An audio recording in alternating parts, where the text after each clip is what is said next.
नमस्कार। उनकी कलम मेरी आवाज़ में आप सभी का स्वागत है।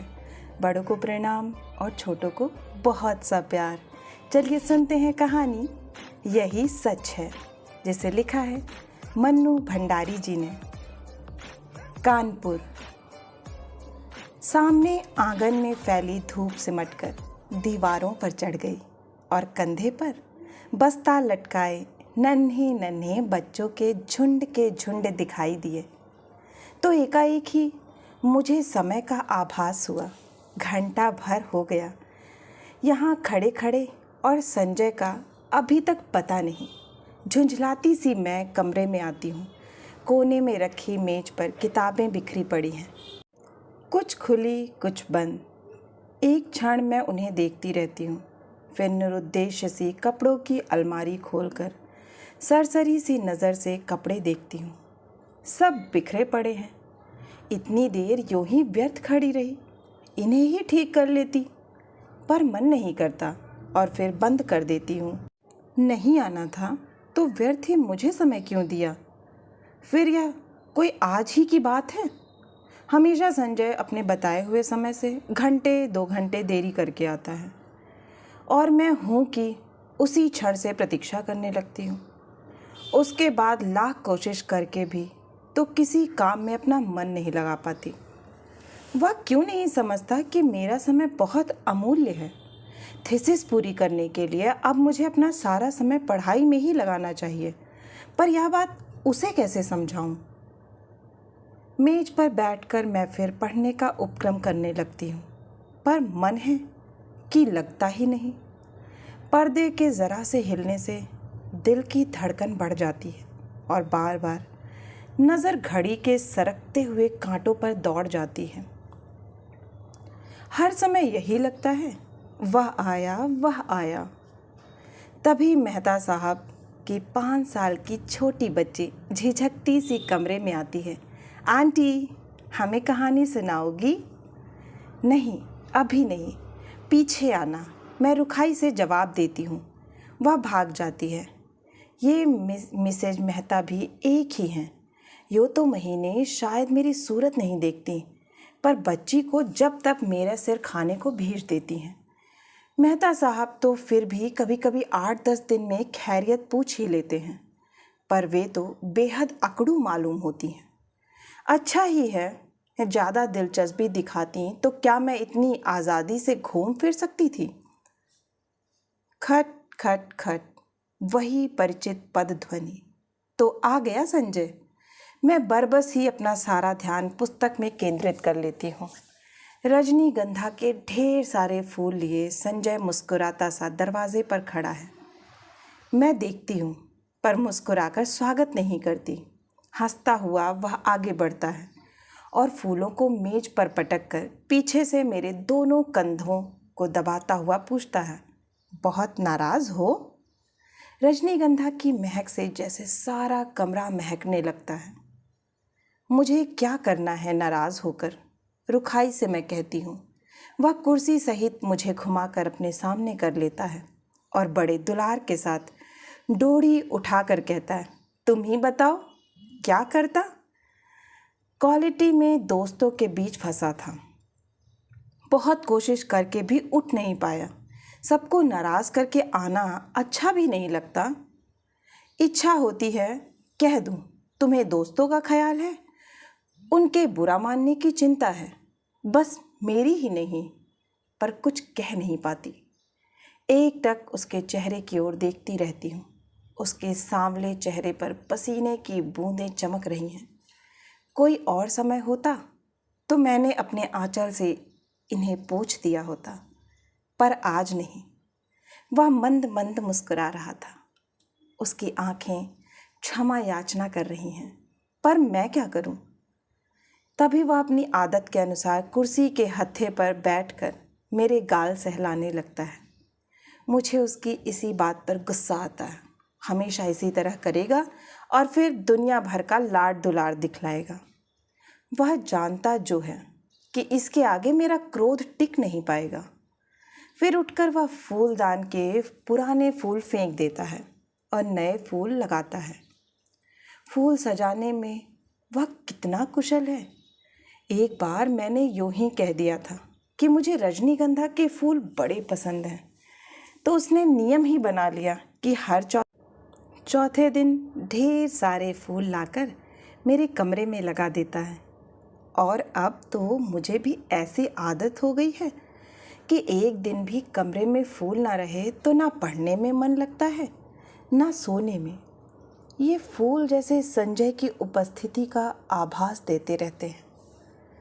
थोड़ी देर बाद हम घूमने निकल जाते हैं। एकाएक ही मुझे इरा के पत्र की बात याद आती है, जो बात सुनने के लिए मैं सवेरे से ही आतुर थी। इस गुस्सेबाजी में जाने कैसे उसे ही भूल गई। सुनो, इरा ने लिखा है कि किसी दिन भी मेरे पास इंटरव्यू का बुलावा आ सकता है। मुझे तैयार रहना चाहिए। कहाँ? कलकत्ता से? कुछ याद करते हुए संजय पूछता है और फिर एकाएक ही उछल पड़ता है। यदि तुम्हें वह जॉब मिल जाए तो मज़ा आ जाए दीपा, मज़ा आ जाए। हम सड़क पर हैं, नहीं तो अवश्य ही उसने आवेश में आकर कोई हरकत कर डाली होती। जाने क्यों मुझे उसका इस प्रकार प्रसन्न होना अच्छा नहीं लगता। क्या वह चाहता है कि मैं कलकत्ता चली जाऊं, उससे दूर? तभी सुनाई देता है, तुम्हें यह जॉब मिल जाए तो मैं भी अपना तबादला कलकत्ता ही करवा लूं, हेड ऑफिस में। यहाँ की रोज़ की किचकिच से तो मेरा मन ऊब गया है। कितनी ही बार सोचा कि तबादले की कोशिश करूं, पर तुम्हारे ख्याल ने हमेशा मुझे बांध लिया। ऑफिस में शांति हो जाएगी, पर मेरी शामें कितनी वीरान हो जाएंगी। उसके स्वर की आर्द्रता ने मुझे छू लिया। एकाएक ही मुझे लगने लगा कि रात बड़ी सुहावनी हो चली है। हम दूर निकलकर अपनी प्रिय टेकरी पर जाकर बैठ जाते हैं। दूर दूर तक हल्की सी चांदनी फैली हुई है और शहर की तरह यहाँ का वातावरण धुएं से भरा हुआ नहीं है। वह दोनों पैर फैलाकर बैठ जाता है और घंटों मुझे अपने ऑफिस के झगड़े की बात सुनाता है और फिर कलकत्ता जाकर साथ जीवन बिताने की योजनाएं बनाता है। मैं कुछ नहीं बोलती, बस एकटक उसे देखती रहती हूँ। जब वह चुप हो जाता है तो बोलती हूँ, मुझे तो इंटरव्यू में जाते हुए बड़ा डर लग रहा है। पता नहीं कैसे क्या पूछने होंगे वो लोग। मेरे लिए तो यह पहला ही मौका है। वह खिलखिलाकर हंस पड़ता है। तुम भी एक ही मूर्ख हो, घर से दूर यहाँ कमरा लेकर अकेली रहती हो, रिसर्च कर रही हो, दुनिया भर में घूमती फिरती हो, और इंटरव्यू के नाम से डर लगता है। क्यों भला? और गाल पर हल्की सी चपत जमा देता है। फिर समझाता हुआ कहता है, और देखो, आजकल ये इंटरव्यू आदि तो सब दिखावा मात्र होते हैं।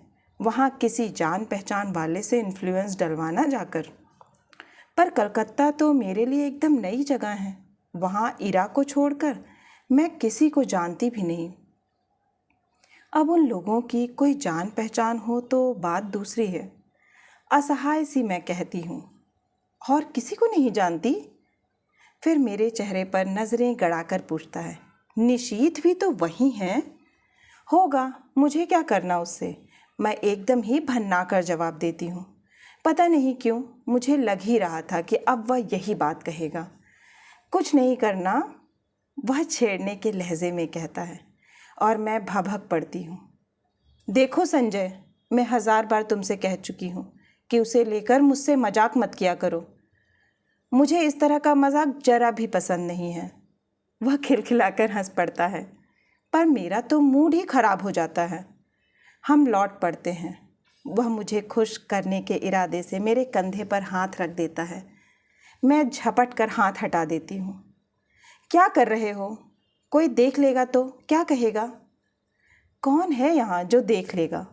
और देख लेगा तो देख लेगा, आप ही कुढ़ेगा। नहीं, हमें पसंद नहीं है यह बेशर्मी। और सच ही मुझे रास्ते में ऐसी हरकतें पसंद नहीं हैं, चाहे रास्ता निर्जन ही क्यों ना हो। पर है तो रास्ता ही, फिर कानपुर जैसी जगह। कमरे में लौटकर मैं उसे बैठने को कहती हूँ, पर वह बैठता नहीं, बस बाहों में भरकर एक बार चूम लेता है, यह भी जैसे उसका रोज का नियम है। वह चला जाता है। मैं बाहर बालकनी में निकलकर उसे देखती रहती हूँ। उसका आकार छोटा होते होते सड़क के मोड़ पर जाकर लुप्त हो जाता है। मैं उधर ही देखती रहती हूँ, निरुद्देश्य सी, खोई खोई सी। फिर आकर पढ़ने बैठ जाती हूँ। रात में सोती हूँ तो देर तक मेरी आंखें मेज पर लगे रजनीगंधा के फूलों को ही निहारती रहती है।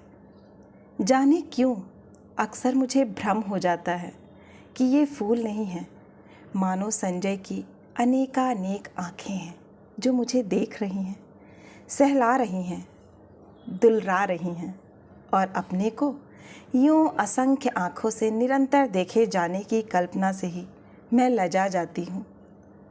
मैंने संजय को भी एक बार यह बात बताई थी तो वह खूब हंसा था और फिर मेरे गालों को सहलाते हुए उसने कहा था कि मैं पागल हूँ, निरी मूर्खा हूँ। कौन जाने, शायद उसका कहना ही ठीक हो, शायद मैं पागल ही हूँ। कानपुर। मैं जानती हूँ संजय का मन निशीत को लेकर जब तक सशंकित हो उठता है, पर मैं उसे कैसे विश्वास दिलाऊं कि मैं निशीत से नफरत करती हूँ। उसकी याद मात्र से मेरा मन घृणा से भर उठता है। फिर 18 वर्ष की आयु में किया हुआ प्यार भी कोई प्यार होता है भला? निरा बचपन होता है, महज पागलपन। उसमें आवेश रहता है पर स्थायित्व नहीं, गति रहती है पर गहराई नहीं। जिस वेग से वह आरंभ होता है, जरा सा झटका लगने पर उसी वेग से टूट भी जाता है और उसके बाद आहों, आंसुओं और सिसकियों का एक दौर सारी दुनिया की निस्सारता और आत्महत्या करने के अनेकानेक संकल्प और फिर एक तीखी घृणा। जैसे ही जीवन का दूसरा आधार मिल जाता है, उन सब को भूलने में एक दिन भी नहीं लगता। फिर तो वह सब एक बेवकूफ़ी लगती है जिस पर बैठकर घंटों हंसने की तबीयत होती है। तब एकाएक ही इस बात का एहसास होता है कि ये सारे आंसू, ये सारी आहें उस प्रेम के लिए नहीं थीं, वरन जीवन की उस रिक्तता और शून्यता के लिए थीं जिसने जीवन को नीरस बनाकर बोझिल कर दिया था। तभी तो संजय को पाते ही मैं निशीत को भूल गई। मेरे आंसू हंसी में बदल गए और आहों की जगह किलकारियां गूंजने लगीं। पर संजय है कि जब तक निशीत की बात को लेकर व्यर्थ ही खिन्न सा हो उठता है। मेरे कुछ कहने पर वह खिलखिला अवश्य पड़ता है, पर मैं जानती हूँ वह पूर्ण रूप से आश्वस्त नहीं है। उसे कैसे बताऊं कि मेरे प्यार का, मेरी कोमल भावनाओं का, भविष्य की मेरी अनेकानेक योजनाओं का एकमात्र केंद्र संजय ही है। यह बात दूसरी है कि चांदनी रात में किसी निर्जन स्थान में पेड़ तले बैठकर भी मैं अपनी थीसिस की बात करती हूँ, या वह अपने ऑफिस की मित्रों की बातें करता है, या हम किसी और विषय पर बात करने लगते हैं। पर इस सब का यह मतलब तो नहीं कि हम प्रेम नहीं करते। वह क्यों नहीं समझता कि आज हमारी भावुकता यथार्थ में बदल गई है। सपनों की जगह हम वास्तविकता में जीते हैं। हमारे प्रेम को परिपक्वता मिल गई है, जिसका आधार पाकर वह अधिक गहरा हो गया है, स्थायी हो गया है। पर संजय को कैसे समझाऊं यह सब?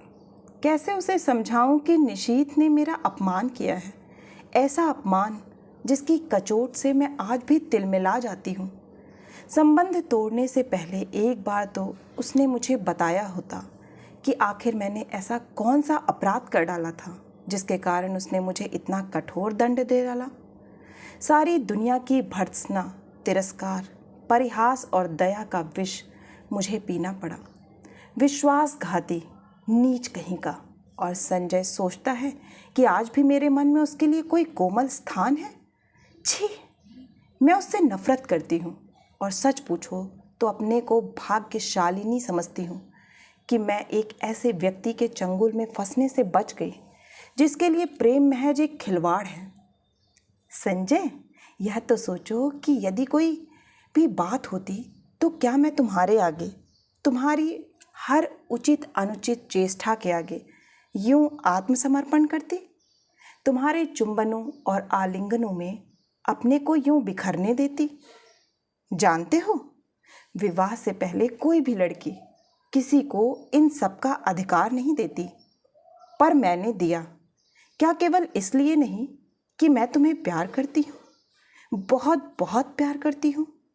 विश्वास करो संजय, तुम्हारा मेरा प्यार ही सच है। निशीत का प्यार तो मात्र छल था, भ्रम था, झूठ था। परसों मुझे कलकत्ता जाना है, बड़ा डर लग रहा है। कैसे क्या होगा? मान लो इंटरव्यू में बहुत नर्वस हो गई तो? संजय को कह रही हूँ कि वह भी साथ चले, पर उसे ऑफिस से छुट्टी नहीं मिल सकती। एक तो नया शहर, फिर इंटरव्यू। अपना कोई साथ होता तो बड़ा सहारा मिल जाता। मैं कमरा लेकर अकेली रहती हूँ, यूं अकेली घूम फिर भी लेती हूँ तो संजय सोचता है मुझ में बड़ी हिम्मत है, पर सच बड़ा डर लग रहा है। बार बार मैं यह मान लेती हूँ कि मुझे नौकरी मिल गई है और मैं संजय के साथ वहाँ रहने लगी हूँ। कितनी सुंदर कल्पना है, कितनी मादक। पर इंटरव्यू का भय मादकता से भरे इस स्वप्न जाल को छिन्न भिन्न कर देता है। काश संजय भी किसी तरह मेरे साथ चल पाता। कलकत्ता। गाड़ी जब हावड़ा स्टेशन के प्लेटफॉर्म पर प्रवेश करती है तो जाने कैसी विचित्र आशंका, विचित्र से भय से मेरा मन भर जाता है। प्लेटफॉर्म पर खड़े असंख्य नर नारियों में मैं इरा को ढूंढती हूँ। वह कहीं दिखाई नहीं देती। नीचे उतरने के बजाय खिड़की में से दूर दूर तक नज़रें दौड़ाती हूँ। आखिर एक कुली को बुलाकर अपना छोटा सा सूटकेस और बिस्तर उतारने का आदेश दे मैं नीचे उतर पड़ती हूँ। उस भीड़ को देखकर मेरी दहशत जैसे और बढ़ जाती है। तभी किसी के हाथ के स्पर्श से मैं बुरी तरह चौंक जाती हूँ।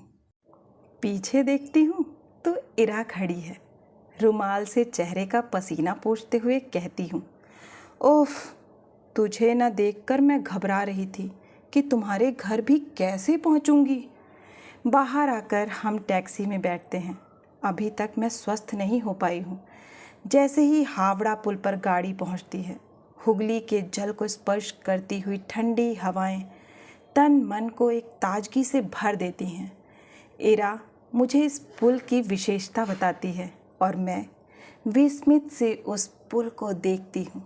दूर दूर तक फैले हुगली के विस्तार को देखती हूँ। उसकी छाती पर खड़ी और विहार करती अनेक नौकाओं को देखती हूँ, बड़े बड़े जहाज़ों को देखती हूँ। उसके बाद बहुत ही भीड़ भरी सड़कों पर हमारी टैक्सी रुकती रुकती चलती है। ऊंची ऊंची इमारतें और चारों ओर के वातावरण से कुछ विचित्र सी विराटता का आभास होता है और इस सब के बीच जैसे मैं अपने को बड़ा खोया खोया सा महसूस करती हूँ। कहाँ पटना और कानपुर और कहाँ यह कलकत्ता। मैंने तो आज तक कभी बहुत बड़े शहर देखे ही नहीं। सारी भीड़ को चीरकर हम रेड रोड पर आ जाते हैं। चौड़ी शांत सड़क, मेरे दोनों ओर लंबे चौड़े खुले मैदान। क्यों इरा, कौन कौन लोग होंगे इंटरव्यू में? मुझे तो बड़ा डर लग रहा है। अरे सब ठीक हो जाएगा, तू और डर। हम जैसे डरें तो कोई बात भी है? जिसने अपना सारा करियर अपने आप बनाया हो वह भला इंटरव्यू में डरे? फिर कुछ देर ठहर कर कहती है, अच्छा भैया भाभी तो पटना ही होंगे, जाती है कभी उनके पास भी या नहीं? कानपुर आने के बाद एक बार गई थी। कभी कभी यूं ही पत्र लिख देती हूँ। भाई कमाल के लोग हैं, बहन को भी नहीं निभा सके। मुझे यह प्रसंग कतई पसंद नहीं। मैं नहीं चाहती कि कोई इस विषय पर बात करे। मैं मौन ही रहती हूँ। इरा का छोटा सा घर है, सुंदर ढंग से सजाया हुआ। उसके पति के दौरे पर जाने की बात सुनकर पहले तो मुझे अफसोस हुआ था। वे होते तो कुछ मदद ही करते, पर फिर एकाएक लगा कि उनकी अनुपस्थिति में मैं शायद अधिक स्वतंत्रता का अनुभव कर सकूं। उनका बच्चा भी बड़ा प्यारा है। शाम को इरा मुझे कॉफ़ी हाउस ले जाती है। अचानक मुझे वहाँ निशीथ दिखाई देता है। मैं सकपका कर नज़र घुमा लेती हूँ, पर वह हमारी मेज़ पर ही आ पहुँचता है। विवश होकर मुझे उधर देखना पड़ता है, नमस्कार भी करना पड़ता है, इरा का परिचय भी करवाना पड़ता है। इरा पास की कुर्सी पर बैठने का निमंत्रण दे देती है। मुझे लगता है मेरी सांस रुक जाएगी। कब आई? आज सवेरे ही। अभी ठहरोगी? ठहरी कहाँ हूँ? जवाब इरा देती है। मैं देख रही हूँ, निशीथ बहुत बदल गया है। उसने कवियों की तरह बाल बढ़ा लिए हैं। यह क्या शौक चर्राया। उसका रंग स्याह पड़ गया है। वह दुबला भी हो गया है। विशेष बातचीत नहीं होती और हम लोग उठ पड़ते हैं। इरा को मुन्नू की चिंता सता रही थी और मैं स्वयं भी घर पहुंचने को उतावली हो रही थी। कॉफ़ी हाउस से धर्मतल्ला तक वह पैदल चलता हुआ हमारे साथ आता है। इरा उससे बात कर रही है, मानो वह इरा का ही मित्र हो। इरा अपना पता समझा देती है और वह दूसरे दिन 9 बजे आने का वादा करके चला जाता है। पूरे 3 साल बाद निशीथ को यूँ मिलना, ना चाह कर भी जैसे सारा अतीत आंखों के सामने खुल जाता है। बहुत दुबला हो गया है निशीथ। लगता है जैसे मन में कहीं कोई गहरी पीड़ा छिपाए बैठा है। मुझसे अलग होने का दुख तो नहीं साल रहा है इसे। कल्पना चाहे कितनी भी मधुर क्यों ना हो, एक तृप्ति युक्त आनंद देने वाली क्यों ना हो, पर मैं जानती हूँ यह झूठ है। यदि ऐसा ही था तो कौन उसे कहने गया था कि तुम इस संबंध को तोड़ दो। उसने अपनी इच्छा से ही तो यह सब किया था। एकाएक ही मेरा मन कटु हो उठता है। यही तो है वह व्यक्ति जिसने मुझे अपमानित करके सारी दुनिया के सामने छोड़ दिया था, महज उपहास का पात्र बनाकर। ओह, क्यों नहीं मैंने उसे पहचानने से इनकार कर दिया। जब वह मेज के पास आकर खड़ा हुआ तो क्यों नहीं मैंने कह दिया कि माफ़ कीजिए, मैं आपको पहचानती नहीं। जरा उसका खिसियाना तो देखती। वह कल भी आएगा। मुझे उसे साफ साफ मना कर देना चाहिए था कि मैं उसकी सूरत भी नहीं देखना चाहती। मैं उससे नफ़रत करती हूँ। अच्छा है, आए कल मैं उसे बता दूंगी कि जल्दी ही मैं संजय से विवाह करने वाली हूँ। यह भी बता दूंगी कि मैं पिछला सब कुछ भूल चुकी हूँ। यह भी बता दूंगी कि मैं उससे घृणा करती हूँ। मैं उससे ज़िंदगी में कभी माफ़ नहीं कर सकती। यह सब सोचने के साथ साथ जाने क्यों मेरे मन में यह बात भी उठ रही थी कि 3 साल हो गए, अभी तक निशीथ ने विवाह क्यों नहीं किया। करे ना करे, मुझे क्या वह आज भी मुझसे कुछ उम्मीद रखता है? मूर्ख कहीं का।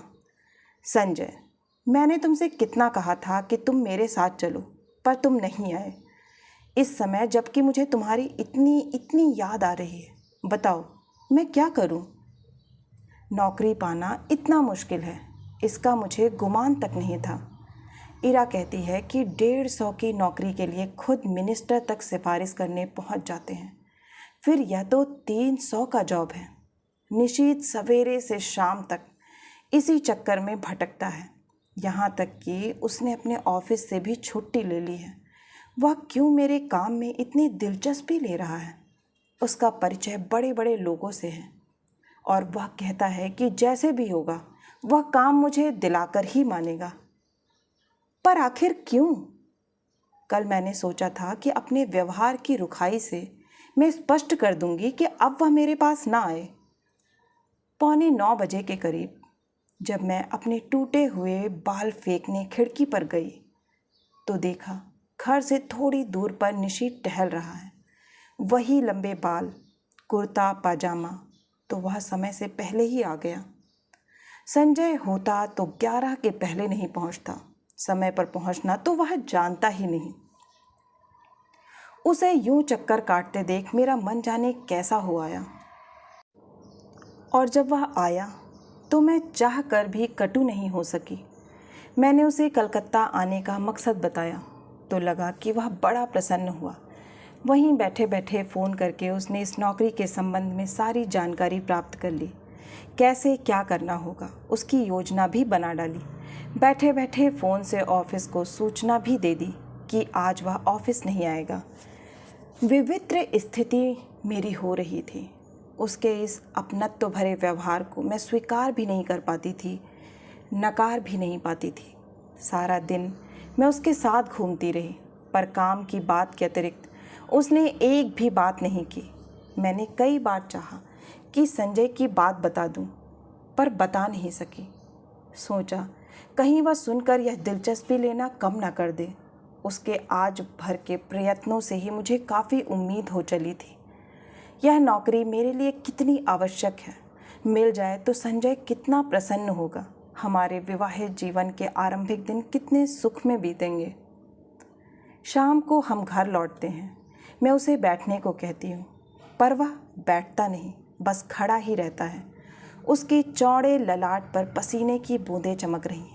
एकाएक ही मुझे लगता है इस समय संजय होता तो मैं अपने आंचल से उसका पसीना पोंछ देती, और वह क्या बिना बाहों में भरे, बिना प्यार किए यूं ही चला जाता।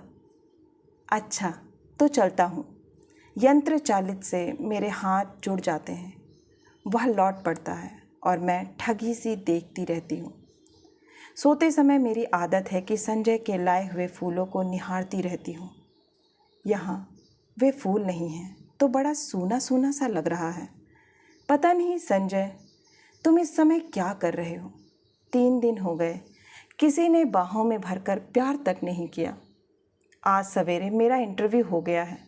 मैं शायद बहुत नर्वस हो गई थी और जैसे उत्तर मुझे देने चाहिए वैसे नहीं दे पाई, पर निशीथ ने आकर बताया कि मेरा चुना जाना करीब करीब तय हो गया है। मैं जानती हूँ यह सब निशीथ की वजह से ही हुआ है। ढलते सूरज की धूप निशीथ के बाएं गाल पर पड़ रही थी और सामने बैठा निशीथ इतने दिन बाद एक बार फिर मुझे बड़ा प्यारा सा लगा। मैंने देखा मुझसे ज़्यादा वह प्रसन्न है। वह कभी किसी का एहसान नहीं लेता, पर मेरी खातिर उसने ना जाने कितने लोगों को एहसान लिया होगा। आखिर क्यों? क्या वह चाहता है कि मैं कलकत्ता आकर रहूं उसके साथ, उसके पास? एक अजीब सी पुलक से मेरा तन मन सिहर उठता है। वह ऐसा क्यों चाहता है? उसका ऐसा चाहना बहुत गलत है, बहुत अनुचित है।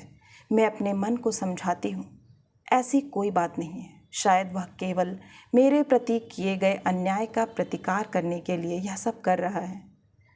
पर क्या वह समझता है कि उसकी मदद से नौकरी पाकर मैं उसे क्षमा कर दूंगी, या जो कुछ उसने किया है उसे भूल जाऊंगी?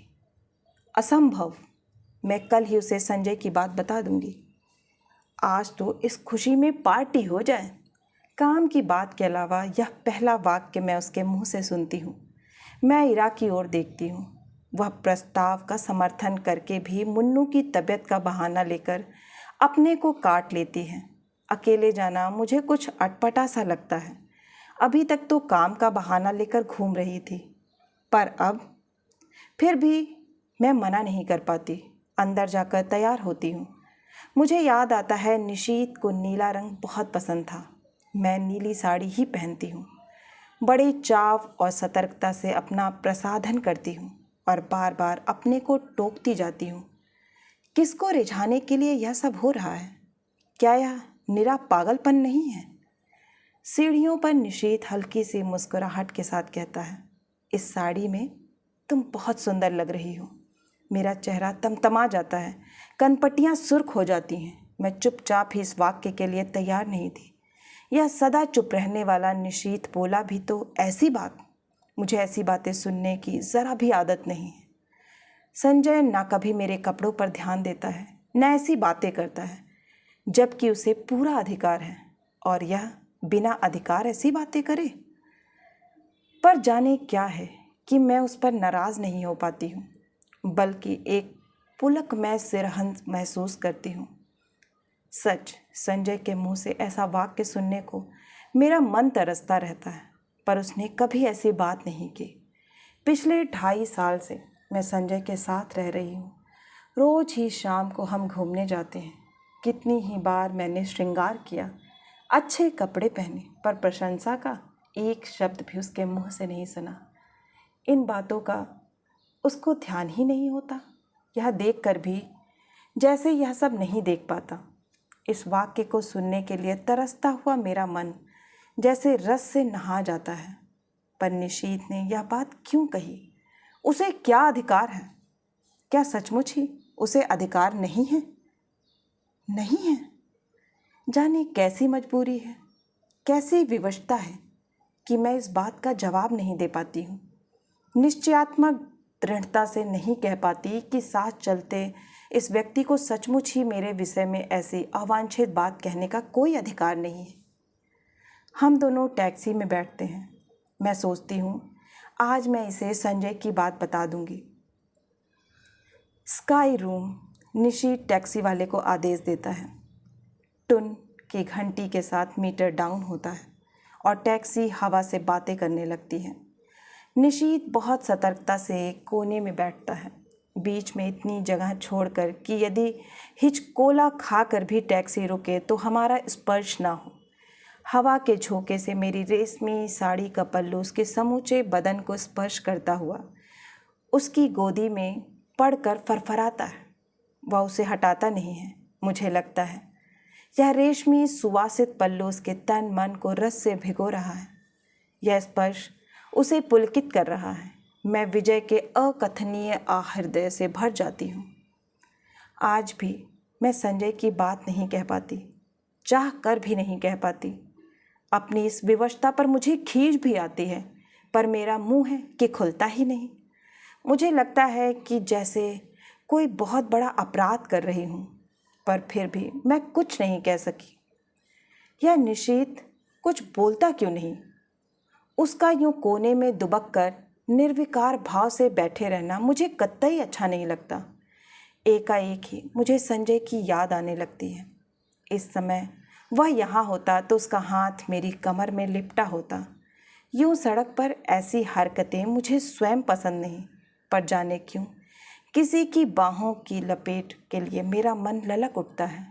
मैं जानती हूँ कि जब निशीथ बगल में बैठा हो उस समय ऐसी इच्छा करना या ऐसी बात सोचना भी कितना अनुचित है। पर मैं क्या करूँ? जितनी द्रुत गति से टैक्सी चली जा रही है, मुझे लगता है उतनी ही द्रुत गति से मैं भी बही जा रही हूँ, अनुचित अवांछित दिशाओं की ओर। टैक्सी झटका खाकर रुकती है तो मेरी चेतना लौटती है। मैं जल्दी से दाहिनी ओर का फाटक खोलकर कुछ इस हड़बड़ी से नीचे उतर पड़ती हूँ मानो अंदर निशीथ मेरे साथ कोई बदतमीज़ी कर रहा हो। अजी, इधर से उतरना चाहिए कभी, टैक्सी वाला कहता है। मुझे अपनी गलती का भान होता है। उधर निशीथ खड़ा है, इधर मैं, बीच में टैक्सी। पैसे लेकर टैक्सी चली जाती है तो हम दोनों एक दूसरे के आमने सामने हो जाते हैं। एकाएक ही मुझे ख्याल आता है कि टैक्सी के पैसे तो मुझे ही देने चाहिए थे, पर अब क्या हो सकता था। चुपचाप हम दोनों अंदर जाते हैं। आसपास बहुत कुछ है, चहल पहल, रोशनी, रौनक, पर मेरे लिए जैसे सबका अस्तित्व ही मिट जाता है। मैं अपने को सबकी नज़रों से ऐसे बचाकर चलती हूँ मानो मैंने कोई अपराध कर डाला हो और कोई मुझे पकड़ न ले। क्या सचमुच ही मुझसे कोई अपराध हो गया है? आमने सामने हम दोनों बैठ जाते हैं। मैं होस्ट हूँ, फिर भी उसका पार्ट वही अदा कर रहा है, वही ऑर्डर देता है। बाहर की हलचल और उससे अधिक मन की हलचल में मैं अपने को खोया खोया सा महसूस करती हूँ। हम दोनों के सामने बैरा कोल्ड कॉफ़ी के गिलास और खाने का कुछ सामान रख जाता है। मुझे बार बार लगता है कि निशीथ कुछ कहना चाह रहा है। मैं उसके होठों की धड़कन तक महसूस करती हूँ। वह जल्दी से कॉफ़ी का स्ट्रॉ मुंह से लगा लेता है। मूर्ख कहीं का, वह सोचता है मैं बेवकूफ़ हूँ। मैं अच्छी तरह जानती हूँ कि इस समय वह क्या सोच रहा है। 3 दिन साथ रहकर भी हमने उस प्रसंग को नहीं छेड़ा। शायद नौकरी की बात ही हमारे दिमागों पर छाई हुई थी, पर आज अवश्य ही वह बात बताएगी। ना आए, यह कितना अस्वाभाविक है, पर नहीं, स्वाभाविक शायद यही है। 3 साल पहले जो अध्याय सदा के लिए बंद हो गया है, उसे उलटकर देखने का साहस शायद हम दोनों में से किसी में नहीं है। जो संबंध टूट गए वो टूट गए, अब उन पर कौन बात करे। मैं तो कभी नहीं करूँगी, पर उसे तो करना चाहिए। तोड़ा उसने था, बात भी वही आरंभ करे। मैं क्यों करूं? और मुझे क्या पड़ी है? मैं तो जल्दी ही संजय से विवाह करने वाली हूँ। क्यों नहीं, मैं इसे अभी संजय की बात बता देती। पर जाने कैसी विवशता है, जाने कैसा मोह है कि मैं मुंह नहीं खोल पाती। एकाएक मुझे लगता है जैसे उसने कुछ कहा। आपने कुछ कहा? नहीं तो मैं खिसिया जाती हूँ। फिर वही मौन। खाने में मेरा जरा भी मन नहीं लग रहा था, पर यंत्र चलित सी मैं खा रही हूँ। शायद वह भी ऐसे ही खा रहा है। मुझे फिर लगता है कि उसके होंठ फड़क रहे हैं और स्ट्रॉ पकड़े हुए उंगलियां काँप रही हैं। मैं जानती हूँ वह पूछना चाहता है, दीपा तुमने मुझे माफ़ तो कर दिया ना? वह पूछ ही क्यों नहीं लेता? मान लो यदि वह पूछ ही ले तो क्या मैं कह सकूंगी कि मैं तुम्हें ज़िंदगी भर माफ़ नहीं कर सकती? मैं तुमसे नफ़रत करती हूँ। मैं तुम्हारे साथ घूम फिर ली या कॉफ़ी पी ली तो यह मत समझो कि मैं तुम्हारे विश्वासघात की बात को भूल गई हूँ। और एकाएक ही पिछला सब कुछ मेरी आँखों के आगे तैरने लगता है। पर यह क्या असह्य अपमानजनित पीड़ा, क्रोध और कटुता क्यों नहीं याद आती? मेरे सामने तो पटना में गुजारी सुहानी संध्याओं और चांदनी रातों के वे चित्र उभर कर आते हैं, जब घंटों समीप बैठ मौन भाव से हम एक दूसरे को निहारा करते थे, बिना स्पर्श किए भी। जाने कैसी मादकता तन मन को विभोर किए रहती थी, जाने कैसी तन्मयता में हम डूबे रहते थे, एक विचित्र सी स्वप्न चलित दुनिया में। मैं कुछ बोलना भी चाहती तो वह मेरे मुंह पर उंगली रखकर कहता, आत्मीयता के ये क्षण अनकहे ही रहने दो दीपा। आज भी तो हम मौन ही हैं, एक दूसरे के निकट ही हैं। क्या आज भी हम आत्मीयता के उन्हीं क्षणों में गुजर रहे हैं? मैं अपनी सारी शक्ति लगाकर चीख पड़ना चाहती हूँ, नहीं नहीं नहीं, पर कॉफ़ी सिप करने के अतिरिक्त मैं कुछ नहीं कर पाती। मेरा यह विरोध हृदय की ना जाने कौन सी अतल गहराइयों में डूब जाता है। निशीथ मुझे बिल नहीं देने देता। एक विचित्र सी भावना मेरे मन में उठती है कि छीना झपटी में किसी तरह मेरा हाथ इसके हाथ से छू जाए। मैं अपने स्पर्श से उसके मन के तारों को झंझना देना चाहती हूँ, पर वैसा अवसर नहीं आता। बिल वही देता है, मुझसे तो विरोध भी नहीं किया जाता। मन में प्रचंड तूफान, पर फिर भी निर्विकार भाव से मैं टैक्सी में आकर बैठती हूँ। फिर वही मौन, वही दूरी। पर जाने क्या है कि मुझे लगता है कि निशीथ मेरे बहुत निकट आ गया है, बहुत ही निकट।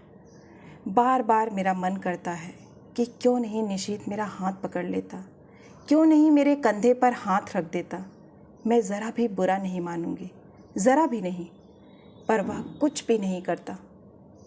सोते समय रोज़ की तरह मैं आज भी संजय का ध्यान करते हुए ही सोना चाहती हूँ, पर निशीथ है कि बार बार संजय की आकृति को हटाकर स्वयं आ खड़ा होता है। अपनी मजबूरी पर खींच खींच जाती हूँ। आज कितना अच्छा मौका था सारी बात बता देने का, पर मैं जाने कहाँ भटकती थी कि कुछ भी नहीं बता पाई। शाम को मुझे निशीथ अपने साथ लेक ले गया। पानी के किनारे हम घास पर बैठ गए। कुछ दूर पर काफ़ी भीड़ भाड़ और चहल पहल थी, पर यह स्थान अपेक्षाकृत शांत था। सामने लेक के पानी में छोटी छोटी लहरें उठ रही थीं। चारों ओर के वातावरण का कुछ विचित्र सा भाव मन पर पड़ रहा था। अब तो तुम यहाँ आ जाओगी, मेरी ओर देखकर उसने कहा। हाँ, नौकरी के बाद क्या इरादा है? मैंने देखा उसकी आंखों में कुछ जानने की आतुरता फैलती जा रही है, शायद कुछ कहने की भी। मुझसे कुछ जानकर वह अपनी बात कहेगा। कुछ नहीं, जाने क्यों मैं यह कहकर रुक गई। कोई है जो मुझे कचोट डाल रहा है। क्यों नहीं मैं बता देती कि नौकरी के बाद मैं संजय से विवाह करूंगी। मैं संजय से प्रेम करती हूँ। वह मुझसे प्रेम करता है। वह बहुत अच्छा है, बहुत ही। वह मुझे तुम्हारी तरह धोखा नहीं देगा। पर मैं कुछ भी तो नहीं कह पाती। अपनी इस बेबसी पर मेरी आंखें छलछला आती हैं। मैं दूसरी ओर मुंह फेर लेती हूँ। तुम्हारे यहाँ आने से मैं बहुत खुश हूँ। मेरी सांस जहाँ की तहाँ रुक जाती है आगे के शब्द सुनने के लिए, पर शब्द नहीं आते। बड़ी कातर, करुण और याचना भरी दृष्टि से मैं उसे देखती हूँ, मानो कह रही हूँ कि तुम कह क्यों नहीं देते निशीथ कि आज भी तुम मुझे प्यार करते हो। तुम मुझे सदा अपने पास रखना चाहते हो। जो कुछ हो गया है उसे भूलकर तुम मुझसे विवाह करना चाहते हो। कह दो निशीथ, कह दो। यह सुनने के लिए मेरा मन अकुला रहा है, छटपटा रहा है। मैं बुरा नहीं मानूंगी, जरा भी बुरा नहीं मानूंगी। मान ही कैसे सकती हूँ निशीथ। इतना सब हो जाने के बाद भी शायद मैं तुम्हें प्यार करती हूँ, शायद नहीं, सचमुच ही मैं तुम्हें प्यार करती हूँ। मैं जानती हूँ तुम कुछ नहीं कहोगे, सदा के ही मितभाषी जो हो। फिर भी कुछ सुनने के आतुरता के लिए मैं तुम्हारी तरफ देखती रहती हूँ, पर तुम्हारी नज़र तो लेक के पानी पर जमी हुई है, शांत, मौन। आत्मीयता के ये क्षण अनकहे भले ही रह जाएं, पर अनबुझे नहीं रह सकते।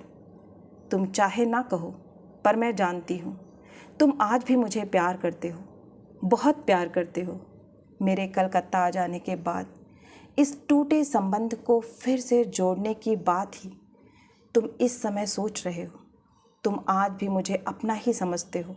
तुम जानते हो आज भी दीपा तुम्हारी है और मैं। लगता है इस प्रश्न का उत्तर देने का साहस मुझ में नहीं है।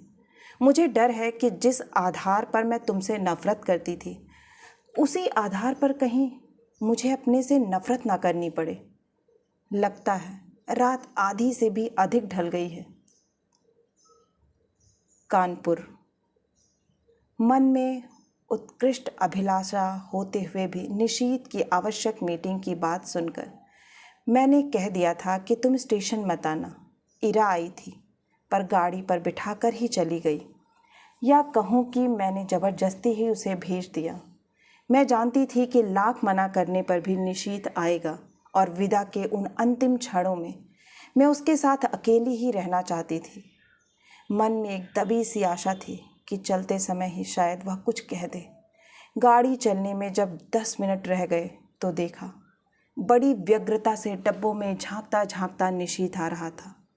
पागल, उसे इतना तो समझना चाहिए कि उसकी प्रतीक्षा में मैं यहाँ बाहर खड़ी हूँ। मैं दौड़कर उसके पास जाती हूँ। आप क्यों आए?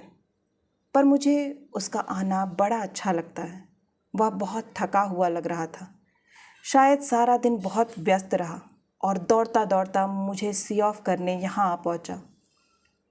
मन करता है कुछ ऐसा करूं जिससे इसकी सारी थकान दूर हो जाए, पर क्या करूं? हम डिब्बे के पास आ जाते हैं। जगह अच्छी मिल गई। वह अंदर झांकते हुए पूछता है, हाँ, पानी वानी तो है? है। बिस्तर फैला लिया। मैं खींच पड़ती हूँ। वह शायद समझ जाता है, सो चुप रह हो जाता है। हम दोनों एक क्षण को एक दूसरे की ओर देखते हैं। मैं उसकी आंखों में विचित्र सी छाएं देखती हूँ, मानो कुछ है जो उसके मन में घुट रहा है, उसे मथ रहा है, पर वह कह नहीं पा रहा है। वह क्यों नहीं कह देता? क्यों नहीं अपने मन की इस घुटन को हल्का कर लेता? आज भीड़ विशेष नहीं है। चारों ओर नज़र डालकर वह कहता है। मैं भी एक बार चारों ओर देख लेती हूँ, पर नज़र मेरी बार बार घड़ी पर ही जा रही है। जैसे जैसे समय सरक रहा है, मेरा मन किसी गहरे अवसाद में डूब रहा है। मुझे कभी उस पर दया आती तो कभी खीज। गाड़ी चलने में केवल 3 मिनट बाकी रह गए हैं। एक बार फिर हमारी नज़रें मिलती हैं। ऊपर चढ़ जाओ, अब गाड़ी चलने वाली है। बड़ी असहाय सी नज़र से मैं उसे देखती हूँ, मानो कह रही हूँ तुम ही चढ़ा दो, और फिर धीरे धीरे चढ़ जाती हूँ। दरवाजे पर मैं खड़ी हूँ और वह नीचे प्लेटफॉर्म पर।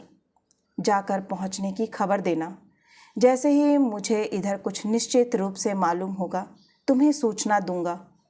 मैं कुछ बोलती नहीं, बस उसे देखती रहती हूँ। सीटी, हरी झंडी, फिर सीटी। मेरी आंखें छलछला आती हैं। गाड़ी एक हल्के से झटके के साथ सरकने लगती है। वह गाड़ी के साथ कदम आगे बढ़ाता है और मेरे हाथ पर धीरे से अपना हाथ रख देता है। मेरा रोम रोम सिहर उठता है। मन करता है चिल्ला पड़ूं। मैं सब समझ गई निशीद, सब समझ गई। जो कुछ तुम इन 4 दिनों में नहीं कह पाए वह तुम्हारे इस क्षणिक स्पर्श ने कह दिया। विश्वास करो, यदि तुम मेरे हो तो मैं भी तुम्हारी हूँ, केवल तुम्हारी, एकमात्र तुम्हारी। पर मैं कुछ कह नहीं पाती, बस साथ चलते निशीत को देखती भर रहती हूँ। गाड़ी के गति प्रगटते ही वह हाथ को ज़रा सा दबाकर छोड़ देता है। मेरी छल छलाई आँखें मूंद जाती हैं। मुझे लगता है यह स्पर्श, यह सुख, यह क्षण ही सत्य है, बाकी सब झूठ है। अपने को भूलने का, भरमाने का, छलने का असफल प्रयास है। आंसू भरी आँखों से मैं प्लेटफॉर्म को पीछे छूटता हुआ देखती हूँ। सारी आकृतियाँ धुंधली सी दिखाई देती हैं। असंख्य हिलते हुए हाथों के बीच निशीत के हाथ को, उस हाथ को जिसने मेरा हाथ पकड़ा था, ढूंढने का असफल सा प्रयास करती हूँ। गाड़ी प्लेटफॉर्म को पार कर जाती है और दूर दूर तक कलकत्ता की जगमगाती बत्तियाँ दिखाई देती हैं। धीरे धीरे वे सब दूर हो जाती हैं, पीछे छूटती जाती हैं। मुझे लगता है यह दैत्याकार ट्रेन मुझे मेरे घर से कहीं दूर ले जा रही है, अनदेखी अनजानी राहों में, गुमराह करने के लिए, भटकाने के लिए। बोझिल मन से मैं अपने फैलाए हुए बस्तर पर लेट जाती हूँ।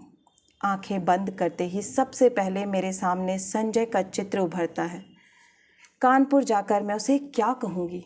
इतने दिनों तक उसे छलती आई, अपने को छलती आई, पर अब नहीं, मैं उसे सारी बात समझा दूँगी।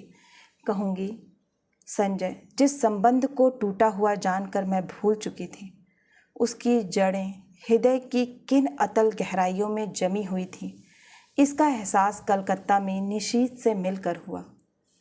याद आता है तुम निशीत को लेकर सदैव ही संदिग्ध रहते थे, पर तब मैं तुम्हें ईर्ष्यालु समझती थी। आज स्वीकार करती हूँ कि तुम जीते, मैं हारी। सच मानना संजय, 2.5 साल मैं स्वयं भ्रम में थी और तुम्हें भी भ्रम में डाल रखा था। पर आज भ्रम के, छलना के सारे ही जाल छिन्न भिन्न हो गए हैं। मैं आज भी निशीत को प्यार करती हूँ और यह जानने के बाद एक दिन भी तुम्हारे साथ और छल करने का दुस्साहस कैसे करूँ। आज पहली बार मैंने अपने संबंधों का विश्लेषण किया तो जैसे सब कुछ ही स्पष्ट हो गया, और जब मेरे सामने सब कुछ स्पष्ट हो गया तो तुमसे कुछ भी नहीं छुपाऊंगी। तुम्हारे सामने मैं चाहूँ तो भी झूठ नहीं बोल सकती। आज लग रहा है तुम्हारे प्रति मेरे मन में जो भी भावनाएं हैं वह प्यार की नहीं, केवल कृतज्ञता की हैं। तुमने मुझे उस समय सहारा दिया था जब अपने पिता और निशीत को खोकर मैं चूर चूर हो चुकी थी। सारा संसार मुझे वीरान नजर आने लगा था। उस समय तुमने अपने स्नेहिल स्पर्श से मुझे जिला दिया। मेरा मुरझाया मरा मन हरा हो उठा। मैं कृत्य कृत्य हो उठी और समझने लगी कि मैं तुमसे प्यार करती हूँ। पर प्यार की बेसुध घड़ियाँ, वे विभोर क्षण, तन्मयता के वे पल जहाँ शब्द चुप जाते हैं, हमारे जीवन में कभी नहीं आए। तुम ही बताओ, आए कभी? तुम्हारे असंख्य आलिंगनों और चुंबनों के बीच भी, एक क्षण के लिए भी, तो मैंने कभी तन मन की सुध बिसरा देने वाली पुलक या मादकता का अनुभव नहीं किया। सोचती हूँ, निशीत के चले जाने के बाद मेरे जीवन में एक विराट शून्यता आ गई थी, एक खोखलापन आ गया था। तुमने उसकी पूर्ति की, तुम पूरक थे। मैं गलती से तुम्हें प्रियतम समझ बैठी। मुझे क्षमा कर दो संजय और लौट जाओ। तुम्हें मुझ जैसी अनेक दीपाएं मिल जाएंगी जो सचमुच ही तुम्हें प्रियतम की तरह प्यार करेंगी। आज एक बात अच्छी तरह जान गई हूँ कि प्रथम प्रेम ही सच्चा प्रेम होता है। बाद में किया हुआ प्रेम तो अपने को भूलने का, भरमाने का प्रयास मात्र होता है। इसी तरह की असंख्य बातें मेरे दिमाग में आती हैं जो मैं संजय से कहूँगी। कह सकूँगी यह सब, लेकिन कहना तो होगा ही। उसके साथ अब एक दिन भी छल नहीं कर सकती। मन से किसी और की आराधना करके तन से उसकी होने का अभिनय करती हूँ। छी, नहीं जानती यही सब सोचते सोचते मुझे कब नींद आ गई। लौटकर अपना कमरा खोलती हूँ तो देखती हूँ सब कुछ ज्यों का त्यों, सिर्फ फूलदान के रजनीगंधा मुरझा गए हैं। कुछ फूल झरकर जमीन पर इधर उधर भी बिखर गए हैं। आगे बढ़ती हूँ तो जमीन पर पड़ा एक लिफाफा दिखाई देता है। संजय की लिखाई है।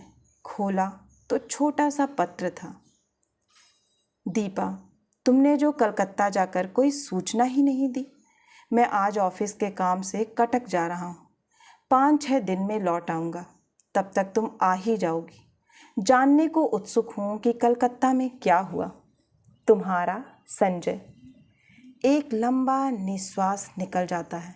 लगता है एक बड़ा बोझ हट गया।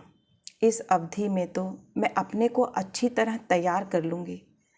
नहा धोकर सबसे पहले मैं निशीत को पत्र लिखती हूँ। उसकी उपस्थिति से जो हिचक मेरे होंठ बंद किए हुए थी, दूर रहकर वह अपने आप ही टूट जाती है। मैं स्पष्ट शब्दों में लिख देती हूँ कि चाहे उसने कुछ नहीं कहा, फिर भी मैं सब कुछ समझ गई हूँ। साथ ही यह भी लिख देती हूँ कि मैं उसकी उस हरकत से बहुत दुखी थी, बहुत नाराज़ भी, पर उसे देखते ही जैसे सारा क्रोध बह गया। इस अपनत्व में क्रोध भला टिक भी कैसे पाता। लौटी हूँ तब से ना जाने कैसी रंगीनी और मादकता मेरी आँखों के आगे छाई है। एक खूबसूरत से लिफाफे में उसे बंद करके मैं स्वयं पोस्ट करने जाती हूँ। रात में सोती हूँ तो अनायास ही मेरी नज़र सूने फूलदान पर जाती है। मैं करवट बदल कर सो जाती हूँ। आज निधीश को पत्र लिखे 5वां दिन है। मैं तो कल ही उसके पत्र की राह देख रही थी, पर आज की भी दोनों डाकें निकल गई। जाने कैसा सूना सूना, अनमना अनमना लगता रहा सारा दिन। किसी भी तो काम में जी नहीं लगता। क्यों नहीं लौटती डाक से ही उत्तर दे दिया उसने। समझ में नहीं आता कैसे समय गुजारूं। मैं बाहर बालकनी में जाकर खड़ी हो जाती हूँ। एकाएक ख्याल आता है, पिछले 2.5 सालों से करीब इसी समय यहीं खड़े होकर मैंने संजय की प्रतीक्षा की है। क्या आज मैं संजय की प्रतीक्षा कर रही हूँ या मैं निशीत के पत्र की प्रतीक्षा कर रही हूँ? शायद किसी की नहीं, क्योंकि जानती हूँ कि दोनों में से कोई भी नहीं आएगा। फिर निरुद्देश्य सी कमरे में लौट पड़ती हूँ। शाम का समय मुझसे घर में नहीं काटा जाता। रोज ही तो संजय के साथ घूमने निकल जाया करती थी। लगता है यहीं बैठी रही तो दम ही घुट जाएगा। कमरा बंद करके मैं अपने को धकेलती सी सड़क पर ले आती हूँ। शाम का धुंधलका मन के बोझ को और भी बढ़ा देता है। कहाँ जाऊँ? लगता है जैसे मेरी राहें भटक गई हैं, मंजिल खो गई है। मैं स्वयं नहीं जानती आखिर मुझे जाना कहाँ है। फिर भी निरुद्देश्य सी चलती रहती हूँ, पर आखिर कब तक यूँ भटकती रहूँ? हार कर लौट पड़ती हूँ। आते ही मेहता साहब की बच्ची तार का एक लिफाफा देती है। धड़कते दिल से मैं उसे खोलती हूँ। इरा का तार था। नियुक्ति हो गई है, बधाई। इतनी बड़ी खुशखबरी पाकर भी जाने क्या है कि खुश नहीं हो पाती। यह खबर तो निशीत भेजने वाला था। एकाएक ही एक विचार मन में आता है, क्या जो कुछ मैं सोच गई वह निरा भ्रम ही था? मात्र मेरी कल्पना, मेरा अनुमान? नहीं नहीं, उस स्पर्श को मैं भ्रम कैसे मान लूं जिसने मेरे तन मन को डुबो दिया था? जिसके द्वारा उसके हृदय की एक एक परत मेरे सामने खुल गई थी। लेक पर बिताए उन मधुर क्षणों को भ्रम कैसे मान लूं, जहां उसका मौन ही मुखरित होकर सब कुछ कह गया था। आत्मीयता के वे अनकहे क्षण। तो फिर उसने पत्र क्यों नहीं लिखा? क्या कल उसका पत्र आएगा? क्या आज भी उसे वही हिचक रोके हुए है? तभी सामने की घड़ी टन टन करके 9 बजाती है। मैं उसे देखती हूँ। यह संजय की लाई हुई है। लगता है जैसे यह घड़ी घंटे सुना सुना कर मुझे संजय की याद दिला रही है। फहराते ये हरे पर्दे, या हरी बुक रैक, यह टेबल, यह फूलदान, सभी तो संजय के ही लाए हुए हैं। मेज पर रखा यह पेन उसने मुझे सालगिरह पर लाकर दिया था। अपनी चेतना के इन बिखरे सूत्रों को समेटकर मैं फिर पढ़ने का प्रयास करती हूँ, पर पढ़ नहीं पाती। हार कर मैं पलंग पर लेट जाती हूँ। सामने के फूलदान का सूनापन मेरे मन के सूनेपन को और अधिक बढ़ा देता है। मैं कसकर आंखें मूंद लेती हूँ। एक बार फिर मेरी आंखों के आगे लेक का स्वच्छ नीला जल उभर आता है, जिसमें छोटी छोटी लहरें उठ रही थीं। उस जल की ओर देखते हुए निशीथ की आकृति उभर कर आती है। वह लाख जल की ओर देखे, पर चेहरे पर अंकित उसके मन की हलचल को मैं आज भी इतनी दूर रहकर भी महसूस करती हूँ। कुछ ना कह पाने की मजबूरी, उसकी विवशता, उसकी घुटन आज भी मेरे सामने साकार हो उठती है। धीरे धीरे लेक के पानी का विस्तार सिमटता जाता है और एक छोटी सी राइटिंग टेबल में बदल जाता है, और मैं देखती हूँ कि एक हाथ में पेन लिए और दूसरे हाथ की उंगलियों को बालों में उलझाए निशीथ बैठा है। वही मजबूरी, वही विवशता, वही घुटन लिए। वह चाहता है, पर जैसे लिख नहीं पाता। वह कोशिश करता है, पर उसका हाथ बस कांप कर रह जाता है। ओह, लगता है उसकी घुटन मेरा दम घोंट कर रख देगी। मैं एकाएक ही आंखें खोल लेती हूँ। वही फूलदान, पर्दे, मेज़, घड़ी। आखिर आज निशीथ का पत्र आ गया। धड़कते दिल से मैंने उसे खोला। इतना छोटा सा पत्र। प्रिय दीपा, तुम अच्छी तरह पहुँच गई, यह जानकर प्रसन्नता हुई। तुम्हें अपनी नियुक्ति का तार तो मिल ही गया होगा। मैंने कल ही इराजी को फ़ोन करके सूचना दे दी थी और उन्होंने बताया था कि तार दे देंगी। ऑफिस की ओर से भी सूचना मिल जाएगी। इस सफलता के लिए मेरी ओर से हार्दिक बधाई स्वीकार करना। सच मैं बहुत खुश हूँ कि तुम्हें यह काम मिल गया। मेहनत सफल हो गई। शेष फिर शुभेच्छु, निशीथ। बस धीरे धीरे पत्र के सारे शब्द आँखों के आगे लुप्त हो जाते हैं। रह जाता है केवल शेष फिर। तो अभी उसके पास कुछ लिखने को शेष है? क्यों नहीं लिख दिया उसने अभी? क्या लिखेगा वह? दीप, मैं मुड़कर दरवाजे की ओर देखती हूँ। रजनीगंधा के ढेर सारे फूल लिए मुस्कुराता सा संजय खड़ा है। एक क्षण मैं संज्ञा शून्य सी उसे इस तरह देखती हूँ मानो पहचानने की कोशिश कर रही हूँ।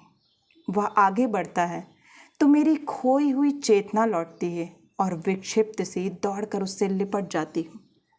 क्या हो गया है तुम्हें? पागल हो गई हो क्या? तुम कहाँ चले गए थे संजय? और मेरा स्वर टूट जाता है। अनायास ही आंखों में आंसू बह चलते हैं। क्या हो गया? कलकत्ता का काम नहीं मिला क्या? मारो भी गोली काम को।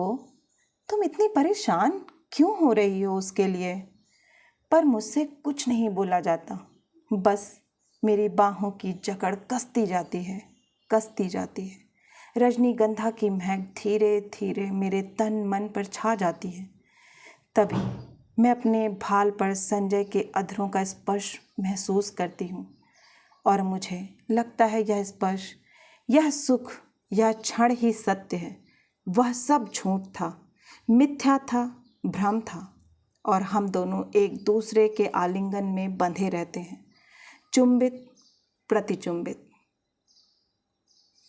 आशा है कि आपको यह कहानी बहुत ही पसंद आई होगी। अगर आपको कहानी पसंद आई है, मेरा प्रयास पसंद आया है, तो प्लीज़ एक लाइक करें, अपनों के साथ शेयर करें। और हाँ, अगर आप इसी तरह की अच्छी अच्छी मनोरंजक कहानियाँ सुनना चाहते हैं तो इस चैनल से जुड़ना ना भूलें और चैनल को सब्सक्राइब करें। फिर मिलती हूँ एक नई कहानी या कविता के साथ। तब तक के लिए आप सभी का सुनने के लिए बहुत बहुत धन्यवाद।